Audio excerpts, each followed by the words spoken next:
All right, guys, here's step one of painting, step one of many, painting the 58 Chevy. This is Tamiya white primer.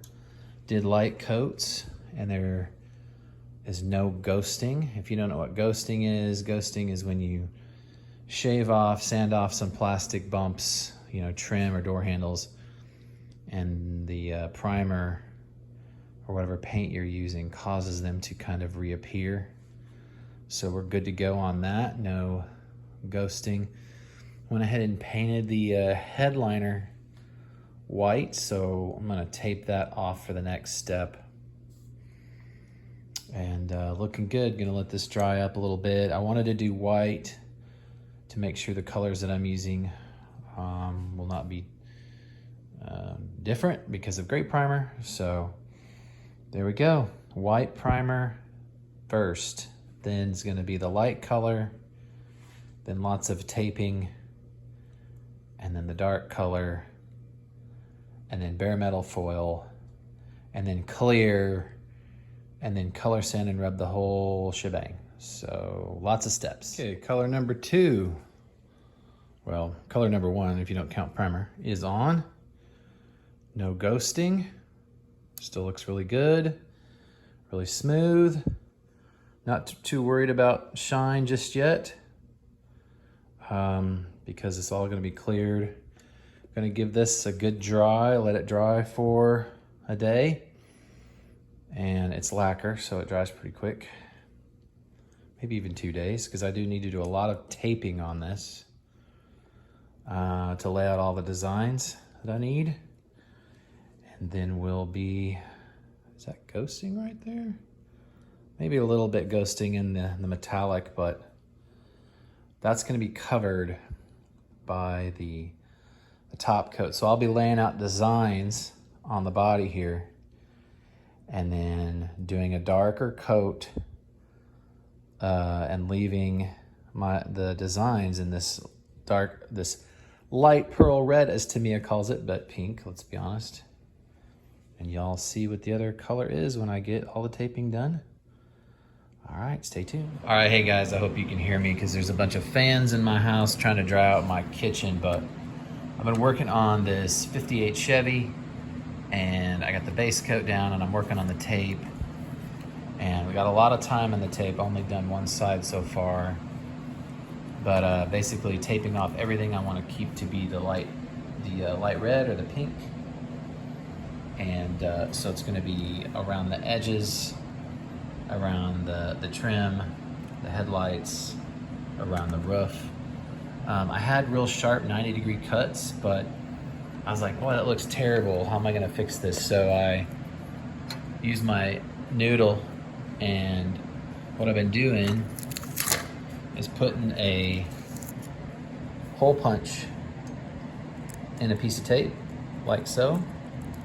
It's gonna do it.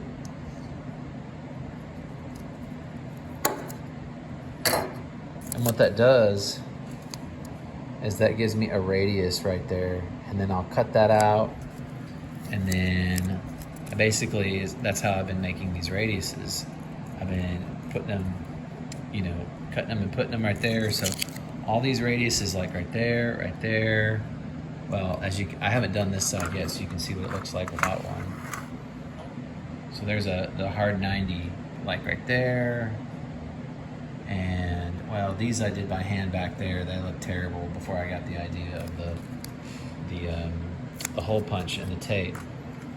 But yeah, just working on this. It's gonna look pretty good. I think it's gonna be a dark color, and all the tape is gonna keep that light pink maroony thing. You can see where I got a little errant with the scriber. I'm not real good with a panel scriber yet. But yeah, I also painted the 36. All right, here we go. Here's the next step. As you can see, the dark color I chose is maroon. And it actually looks a lot better in this video than it does in person. It is very, very dry paint. And the reason I did that is because, you know, that tape wasn't great. And to keep it from bleeding, underneath the tape, I had to fog it on really light. And so I had to do a bunch of really light coats. Very, very dry so it wouldn't bleed. But even then, I still got a little bleed. here in some places, and I got a plan to fix that. But I just wanted to show you the next step. I really like the layout. It's looking pretty good, but I do have some things I need to fix. Like I said, the bleed in some places, and the radius around the rear wheels just didn't work. I think the tape couldn't handle that curve, so I'm gonna figure out how to address that radius there. Got some ideas. Basically what I'm gonna do for like this here, so I'm gonna tape off the maroon. I'm gonna tape off the maroon like right here, and then I'm gonna use some like 3200, wet sand that. I'm gonna gently wet sand that bleed back, and just to leave the pink under it. So any bleed that's there, like there, and there, and you know, a little bit on the door there, I'm gonna tape off and wet sand to bring that back. You can see how dry this paint is. I really just fogged it on there. I'm also gonna hit that with some sanding to get that a little bit smoother before I put the clear on. And then I also need to do the bare metal foil. So all the trim will be foiled. I'm gonna give it a wet sand to kind of smooth it out a little bit. Do the trim, do the bare metal foil. And then after all that, we're gonna do clear. I'm gonna put some clear on there. I'm gonna try to put several coats of clear. Lots of coats actually, because there's gonna be lots of wet sanding and lots of polishing to get this thing to really shine. But overall, I really like the layout. I like the colors. I was wondering about these colors, but I think they're gonna work. There's a piece of tape that actually peeled up, so there's a lot of maroon that actually got under the tape there. I may actually just re-tape that off and just reshoot some pink on that part. That's maybe what I'll do for the rear wheel wells too, is re-tape it the best I can over the maroon and then just shoot some pink back over the top of it. Not ideal, but I think it'll work. So I've definitely got some work to get this thing, you know, up to speed for the clear coat.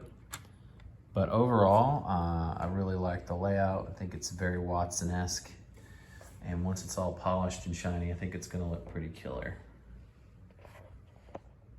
All right, I changed my mind. I found some vinyl tape, that green vinyl tape. Let's see what it's called. Limeline. I forgot I had this stuff. It's really good stuff. I really wish I would have used that. So instead of polishing a lot of those edges, I'm gonna fine tune those edges by repainting the pink. And look how well that green tape followed that green tape followed that. Oh, I need to fix that right there. But that green tape followed that curve really nicely. It's also gonna tune up that point. It's gonna tune up those points. Yeah, the green vinyl tape is where it's at now. I'm gonna just spend all the time to cover up the rest of this car. Yeah, that curve's gonna get a lot better with the green vinyl tape. So is that one. So now my task, oh yeah, up here, these front fender things, the tape had kind of fallen off because of the peak. So those are gonna get tuned up. Anyway, I'm gonna do that, and then any remaining ones I'll do with polish or wet sand and polish. But I think that's gonna be a lot better. Now I just need to cover the whole car, except the parts where I want paint with tape, which is gonna take a while. All right, here we go. So I got all the stuff taped up that I don't want paint on, stuff that needs to be tuned up. So those back, points are gonna be fixed a little bit crisper. I'll need to fix that. Those points are gonna be a little bit straighter. Gonna get that, make that sorry about that. Make that radius a little bit better. Fix the point on the other side. These lines on the tops of the fenders were unequal and weird, so I'm gonna fix that. And the radius of the wheel well, got that all squared away. So we're gonna be dusting on paint just really lightly so we don't get any bleed. But I think that vinyl tape, I should have done that from the beginning. That stuff's nice. It really follows curves a lot better. Disaster has struck. You know what they say, sometimes you're the windshield, sometimes you're the bug. So I got this all laid out, got it all fixed, radius the corners, fixed where it was not messed up, fixed these points, and grabbed some clear. I used a different kind of clear because I was running out of the Tamiya clear, and Tamiya clear is really expensive. I have used this clear before, and this time it really burned me. You see that? It's bleeding through the pink, through the maroon, everywhere, all over the place. I don't know, man. I'm not a chemistry guy, but something reacted with something here. And so all that time, the front fender too, all that time taping and fixing and taping, this took a lot of time. It looks good layout wise. This took a lot of time. Yeah, it's done. Dunsies. Well, here's what I use. You guys might be like, you idiot, that's not the stuff you use, but I've used this before over lacquer. It's just Duplicolor clear. Maybe this is enamel and I didn't know it, but I've used it over lacquer before, but I used it over automotive lacquer. Maybe it's just old. I don't know what happened, but I learned my lesson. I usually try not to mix brands like Tamiya paint with Tamiya paint or model paint with model paint, but you know, it really bit me this time. All right, so here's my plan for this disaster. I'm gonna try to fix it because why not? All right, so I'm gonna pick a spot. Well, first of all, I'm gonna sand it. I'm gonna color sand it down with like 2500 or something and get it real flat. It's a lot of orange peel. It's real dry, as you can see. It's reacted. Try to get it as flat as I can without going through the paint. So flatten out the clear the best I can. Then probably pick a section like this and tape this off, this bottom maroon here, and reshoot the maroon and just see what happens. If I can reshoot this maroon and everything is copacetic, then I'll go ahead and painstakingly reshoot all this maroon by taping it all off, reshoot the, I think what I'll do for the roof is just tape a square. That'd be a lot easier. And then put these back in after I paint this. Yeah, this is gonna be a little difficult, but paint each section again. If this turns out poopy, if this reacts and gets all funky, then it's going in a brake fluid bath. I don't know what you all guys use to strip things. I've used .3 brake fluid, but that's where it's going, and we'll start over. It was a good learning experience. I love this layout. I'm not like super in love with the colors, although there are cool colors. If I have to strip it all the way down, I might go with a couple different colors. But I just had this maroon and pink, and so I went with it, and I like it. I'm not in love with it. I think if it was all shiny and done, I'd be in love with it, but I might go with a different color. But I'm gonna try to fix it first. I'm gonna, like I said, gonna get it all sandy, you know, real flat, real smooth, and then try to reshoot this, maybe like this right here, maybe from like here over, and see if the maroon will hang in. And then if it does, I know I can proceed. Or maybe do the roof. That'd probably be the easiest, to tape off the roof and do the roof. And then I know I can proceed. Let me know what you think. Have you ever had a paint disaster like this happen with clear reactions like that? I thought it was something funky with the clear, but that is the pink that's bleeding through, that is being brought to the surface through the maroon. Why it did it there and not here and here, no No clue. No clue. So anyway, that's all for now on the 58, but I do have some good news.